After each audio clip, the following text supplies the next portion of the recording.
Сонгон хайрхан дүүргийн прокурорын газар. Зорчих эрхийг хязгаарлах ял нь тухайн хүнийг оршин суух газраас явахыг хориглож, өөрөөр хэлбэл аймаг, сум, баг, нийслэл, дүүрэг, хорооны нутаг дэвсгэрээс бусад газарт зорчихыг хориглож, чөлөөтэй зорчих эрхэд хязгаарлалт тогтоох байдлаар хэрэгждэг. Хэрв зорчих эрхийг хязгаарлах ял эдлүүлэх журмыг ноцтой зөрчсөн бол зорчих эрхийг хязгаарлах ялыг хорих ялаар солихоор хуульд тусгасан.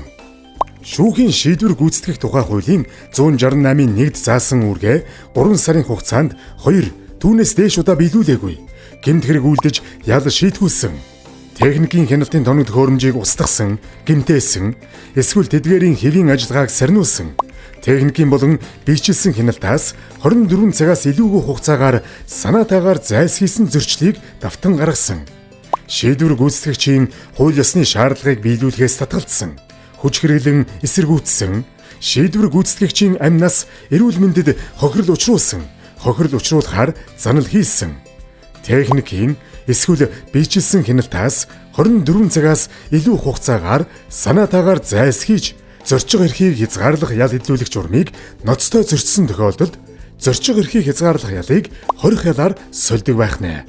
Иймд шүүхээс зорчих эрхийг хязгаарлах ял шийдгүүлсэн бол зорчихыг хязгаарласан газарт явахгүй байх. Шийдвэр гүйцэтгэгчид урьдчилан мэдэгдэхгүйгээр оршин суух газар, ажлын байраа өөрчлөхгүй байхыг анхааруулж байна.